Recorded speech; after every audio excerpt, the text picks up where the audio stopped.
జాతీయ గంగపుత్ర సంఘం అధ్యక్షులు ఆర్కే ప్రసాద్ గారు, మహిళా సంఘం జేఏసీ మహిళా సంఘం రాష్ట్ర నాయకురాలు శివమ్మ గారు, గూడూరు భాస్కర్ మేరు గారు, అదేవిధంగా సత్యం సాగర్ గారు, అదేవిధంగా వీరికి మన బీసీ సంక్షేమ సంఘం గ్రేటర్ హైదరాబాద్ అధ్యక్షులు మాదేశి రాజేందర్ గారు, అదేవిధంగా అందరూ వేదిక మీద ఉన్న పెద్దలందరూ, హరి తిలక్ సింగ్ కాచి సంఘం వైస్ ప్రెసిడెంట్ హరి తిలక్ సింగ్ గారు, BC JAC coordinator Sathyaraj Goud గారు, వెనుక మెడల్ తిరుగుతలేదు, గంగిరెద్దుల సంఘం రాష్ట్ర అధ్యక్షుడు అన్న జల్ల నరసింహ గారు, అదేవిధంగా సందీప్ గారు, లోకనాథన్న గారు, బొట్టు వేణుకుమార్ గారు, మెట్టు వేణుకుమార్ గారు, బోదాస్ రవి గారు, అందరికీ పేరు పేరున హృదయపూర్వకంగా మా కొమరేష్ సార్ గారిని వేదిక మీద రావాల్సిందిగా ఆహ్వానిస్తున్నాం. బీసీ మేధావి రండి సార్. అదేవిధంగా మీడియా మిత్రులందరికీ పేరు పేరున హృదయపూర్వక నమస్కారాలు.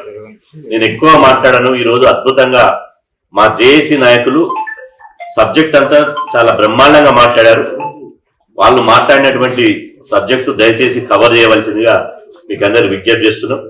వాళ్ళు మాట్లాడినటువంటి అంశాలే ఒక 2-3 అంశాలు మాట్లాడి నేను ముగిస్తా. ముఖ్యంగా ఈరోజు ఈ సమావేశం యొక్క ప్రధాన ఎజెండా ఏంటంటే, రేపు 27వ తేదీ నాడు మున్సిపల్ ఎన్నికల నోటిఫికేషన్ రాదు. ఇప్పటికే డిక్లేర్ అయిపోయింది. రేపు ఈ పాటికి మున్సిపల్ ఎన్నికల నోటిఫికేషన్ వస్తుందని చెప్పి మాకు విశ్వసనీయంగా సమాచారం అందింది. ఇక రేపు మున్సిపల్ ఎన్నికల నోటిఫికేషన్ వస్తుందని మంత్రులు అదేవిధంగా ప్రభుత్వంలోని పెద్దలు చెప్తున్నప్పటికీ ఇలా బీసీ రిజర్వేషన్ల అంశం మీద మేము చాలా రోజులుగా డిమాండ్ చేస్తున్నాం. 42% రిజర్వేషన్లు చట్టబద్ధంగానే అమలు చేసిన తర్వాతనే ఎన్నికలు పెట్టాలని మేము డిమాండ్ చేసినాం. కానీ దీని మీద సడిచప్పుడు లేదు. ముఖ్యమంత్రి రేవంత్ రెడ్డి గారు మాట్లాడడం లేదు, పిసిసి అధ్యక్షులు గారు మాట్లాడడం లేదు, అదేవిధంగా ఇతర రాజకీయ పార్టీలైనటువంటి బీఆర్ఎస్ బీజేపీ నాయకులు కూడా మాట్లాడడం లేదు. మాట్లాడకపోగా ఈ బీసీ రిజర్వేషన్ల అంశాన్ని కనుమరుగు చేయాలి, బీసీ రిజర్వేషన్ల అంశాన్ని ఇలా ఎక్కడ కూడా చర్చకు రాకుండా, బీసీ సమాజం నుంచి తిరుగుబాటు రాకుండా చేయాలని ఒక పెద్ద కుట్ర రాష్ట్రంలో జరుగుతుంది. ఆ కుట్రలో భాగంగానే ఇలా ఫోన్ ట్యాపింగ్ అని, సిట్టు విచారణ అని, అదేవిధంగా సింగరేణి బొగ్గు స్కామ్ అని, అదేవిధంగా సింగరేణి స్కామ్ అని చెప్పి రోజు ఇదే మాట్లాడుతున్నారు. అధికార పార్టీ ఇదే మాట్లాడుతున్నది, ప్రతిపక్ష పార్టీలు కూడా ఇదే మాట్లాడుతున్నాయి. రోజు మీడియాలో చూస్తే మీడియాలో మొత్తం పుంకాలుగా బీసీ రిజర్వేషన్ల అంశం కనీసం పల్లెత్తు మాట్లాడకుండా కేవలం ఈ బీసీ రిజర్వేషన్ల అంశాన్ని తెర మీదకి రాకుండా దీనికి పాతాళంలోకి దుక్కడానికి ఈ 3 రాజకీయ పార్టీలు కలిసి కుట్ర చేశారు. ఇటు అధికార పక్షం, ఇటు ప్రతిపక్షాలు. నిజంగా వాళ్ళకు చిత్తశుద్ధి ఉంటే ఇవాళ గతంలో అసెంబ్లీలో బిల్లు పెట్టినప్పుడు చెప్పారు కదా, మొన్న గ్రామ పంచాయతీ ఎన్నికల సందర్భంగా కూడా ఈ చెప్పారు కదా, ఈ పార్టీ గుర్తులు లేనటువంటి ఎన్నికలు గ్రామ పంచాయతీ ఎన్నికలు, ఒకవేళ పార్టీ గుర్తులు గనక తోటి ఎన్నికలు నిర్వహిస్తే పార్టీ పరంగా మేము 42% ఇస్తామని చెప్పి కాంగ్రెస్ మాట్లాడారు. అదేవిధంగా వాళ్ళకు ఒత్తాసుగా ప్రతిపక్షాలు కూడా మద్దతు తెలిపినాయి. కనీసం ఇప్పుడు ఇలా రేపు నోటిఫికేషన్ వచ్చినటువంటి ఈ సందర్భంలో పడ్డ ఈరోజు మీ అధినాయకుడు రాహుల్ గాంధీ గారు, ఎవరైతే కాంగ్రెస్ అగ్రనాయకుడు రాహుల్ గాంధీ గారు ఉన్నారో, రాహుల్ గాంధీ గారు భారత్ జోడో యాత్ర సందర్భంగా కాశ్మీర్ నుంచి కన్యాకుమారి వరకు వారి యాత్ర చేపట్టినప్పుడు వారి యొక్క ప్రధాన నినాదం, ప్రధాన యొక్క ఎజెండా ఏంది? దేశంలో కులగణన జరగాలి, ఆ కులగణన ప్రకారం ఎవరి వాటా వాళ్ళకు దక్కాలి అని చెప్పి రాహుల్ గాంధీ దేశమంతా, ఒక తెలంగాణ కాదు దేశమంతా పర్యటించినప్పుడు ఈ విషయాన్ని పదే చెప్పాడు. మరి కులగణన జరిగింది తెలంగాణలో, ఎవరి వాటా వాళ్ళకు దక్కలేదు. కులగణన జరిగింది ఇక్కడ, బీసీలు 56.36% ఉందని తేలింది. అంటే 56% బీసీలు అని తేలింది. మరి మున్సిపల్ ఎన్నికల్లో 56% వాటా బీసీలకు రావాలి కదా. ఒకవేళ కాంగ్రెస్ పార్టీకి చిత్తశుద్ధి ఉంటే, కాంగ్రెస్ పార్టీకి బీసీల మీద చిత్తశుద్ధి ఉంటే మేము చట్టబద్ధంగా రిజర్వేషన్లు అమలు చేయలేకపోతున్నాం, దీనికి కేంద్ర ప్రభుత్వం సహకరిస్తలేదు. కాబట్టి బీసీ సమాజం మమ్మల్ని క్షమించాలి. ఇలా కనీసం పార్టీ పరంగానైనా ఈ తెలంగాణలో జరిగినటువంటి కులగణన ఆధారంగా 56% మేము ఇస్తామని చెప్పి ఎందుకు చెప్పడం లేదు, ఎందుకు ప్రకటించడం లేదు? ఓవైపు ఇప్పటికే రాష్ట్రంలో ఇలా కాంగ్రెస్ పార్టీ జిల్లాల వారీగా, పార్లమెంటు నియోజకవర్గాల వారీగా మున్సిపల్ ఎన్నికల ఇన్ఛార్జీలను వేసేసి, ఆ మున్సిపల్ ఎన్నికల ఇన్ఛార్జీలు, మంత్రులు ఎవరైతే ఎన్నికల ఇన్ఛార్జీలు ఉన్నారో ఇప్పటికే 17 పార్లమెంటు నియోజకవర్గాలు పర్యటించి మీటింగ్లు పెట్టి ఇవాళ ఎవరైతే మున్సిపల్ చైర్మన్లు ఉన్నారో, కౌన్సిలర్లు ఉన్నారో, కార్పొరేటర్లు ఉన్నారో దాదాపు వాళ్ళ పేర్లు డిక్లేర్ చేసే పరిస్థితికి వచ్చింది. ఇప్పటికే వాళ్ళ పేరు మీద సర్వే చేయిస్తున్నామని చెప్పి కాంగ్రెస్ పార్టీ వాళ్ళే స్పష్టంగా ప్రకటించడం జరిగింది. అంటే ఒకవైపు మున్సిపల్ ఎన్నికలకు కాంగ్రెస్ పార్టీ సన్నాహకం చేస్తూనే, సన్నద్ధమైతూనే, ఓవైపు పేర్లు కూడా ఖరారు చేస్తూనే మరి మీరు బీసీలకు 56% టికెట్లు ఎక్కడిస్తారు? ఏ మున్సిపల్ ఇలా మొత్తం 121 మున్సిపల్ చైర్మన్లకు ఎన్నికలు జరుగుతున్నాయి.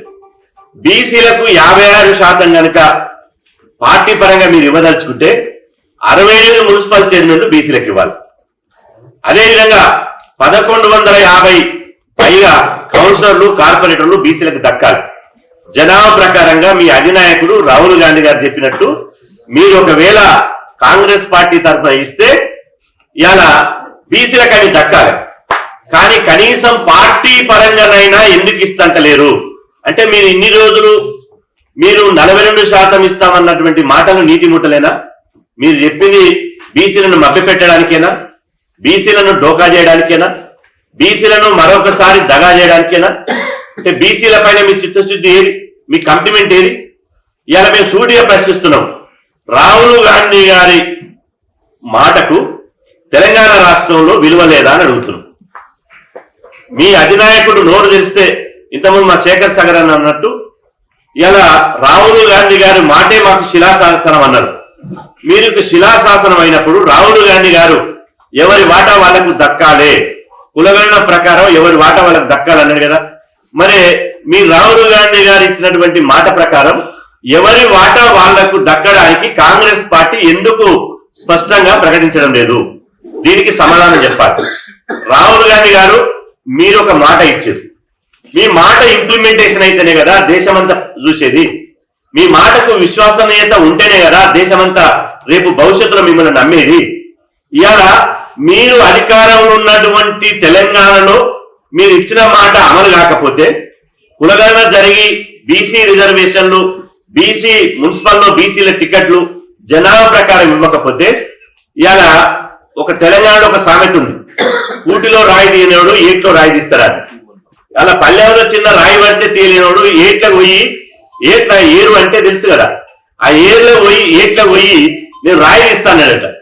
కాబట్టి ఇక్కడ తెలంగాణలో నువ్వు ఇంప్లిమెంట్ చేయండి. రేపు మీరు భవిష్యత్తులో దేశవ్యాప్తంగా మీరు అధికారంలోకి వస్తే ఏ విధంగా బీసీలకు న్యాయం చేస్తారు? రాహుల్ గాంధీ గారు గతంలో ఢిల్లీలో ఒక సమావేశంలో ఒక మాట అన్నాడు, గతంలో బీసీలకు కాంగ్రెస్ పార్టీ నుంచి తప్పు జరిగింది. 100% నెహ్రూ కాంగ్రెస్ నుంచి మొన్నటి సోనియా కాంగ్రెస్ వరకు బీసీలకు సామాజిక న్యాయం జరగలేదు. కాంగ్రెస్ పార్టీ తప్పు చేసింది, ఆ తప్పును నేను ఒప్పుకుంటున్నా. కానీ రాహుల్ కాంగ్రెస్ అట్లా చేయదు. రాహుల్ కాంగ్రెస్ యువ నాయకత్వంతో ఉన్నది కాబట్టి ఇలా మమ్మల్ని నమ్మండి, బీసీ సమాజంగా మమ్మల్ని నమ్మండి, ఇచ్చిన మాటను నిలుపుకుంటామని చెప్పారు. మరి ఇప్పుడు రాహుల్ గాంధీ ఏ త్వరలో పడుకున్నాడు? రాహుల్ గాంధీ ఎడదాచుకున్నాడు? ఢిల్లీలో ఉండి కనీసం ఆయనకు కనపడడం లేదా? ధృతరాష్ట్రం లెక్క కళ్ళకు గంటలు కట్టుకున్నాడా? లేదంటే చెవిటి వారి ముందర శంఖ మోదినట్టు చెవులలో సీసం పోసుకున్నాడా? అది ఏ విధంగా ఇక్కడ నీకు గ్రామ పంచాయతీ ఎన్నికల్లో 17% రిజర్వేషన్లు అమలు చేస్తే మీ ప్రభుత్వం ఎందుకు మీకు చలనం లేదు? ఇప్పుడు మున్సిపల్ ఎన్నికల్లో అడ్డంగా బీసీలకు తడిగుడ్డతో గొంతు కోసి బీసీలకు అన్యాయం చేస్తుంటే మీరు ఎందుకు స్పందిస్తలేరు? ఇవాళ మున్సిపల్ ఎన్నికలు జరుగుతున్నాయి, రేపు ఎంపీడీసీ జెడ్పీడీసీ ఎన్నికలు జరుగుతాయి. దానికి బాధ్యులు ఎవరు? అంటే మీరు అమలు జరగనటువంటి అంశాల మీదనేమో ఢిల్లీ దాకా మాతో వచ్చి ధర్నా చేశారు. మీరు పార్టీ పరంగా 56% అమలు చేస్తే మీకు వచ్చే నష్టం ఏంటి? పార్టీ పరంగా మాకు ఇలా 65 మున్సిపల్ చైర్మన్లు ఇస్తామని ఎందుకు పిసిసి అధ్యక్షుడు మహేష్ కుమార్ గౌడ్ గారు, అదేవిధంగా ముఖ్యమంత్రి రేవంత్ రెడ్డి గారు ఎందుకు ప్రకటించలేదు? ఎందుకు మీరు ముఖం చాటేస్తున్నారు? ఇలా ఎంతసేపు ఇలా స్కామ్ల పేరుతోటి, సిట్టుల పేరుతోటి, పోల్ ట్యాపింగ్ల పేరుతోటి ఎందుకు టైం పాస్ చేస్తున్నారు? అంటే బీసీ సమాజాన్ని మోసం చేయడానికి కదా. మేము అందుకనే హెచ్చరిస్తున్నాం, 56% మీరు పార్టీ పరంగా ఇవ్వండి. ఒకవేళ ఇవ్వలేదు అనుకో, త్వరలోనే రాహుల్ గాంధీ రాష్ట్ర పర్యటన ఉంటుందని చెప్పి మొన్న గాంధీ భవన్ లో జరిగినటువంటి ఓబీసీ సమావేశంలో పిసిసి అధ్యక్షుడు మహేష్ కుమార్ గౌడ్ గారు ప్రకటించారు. ఇలా మా ప్రాణాలు పోయినా సరే రాహుల్ గాంధీ తెలంగాణలో ఎట్ట అడుగు పెడతారో మేము చూసుకుంటాం. ఇక రాహుల్ గాంధీ తెలంగాణకు రా, తెలంగాణ గడ్డ పోరాటాల అడ్డ, తెలంగాణ నువ్వు అడుగు పెట్టు.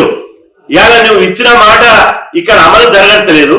మున్సిపల్ ఎన్నికలు అన్యాయం జరుగుతుంటే, ఇవాళ బీసీలు రాజకీయంగా తీవ్రంగా నష్టపోతుంటే, ఇవాళ ఇంత జరుగుతున్నా కూడా పిల్లి పాలు తాగితే ఎవరు చూస్తున్నారు అనుకుంటు కదా.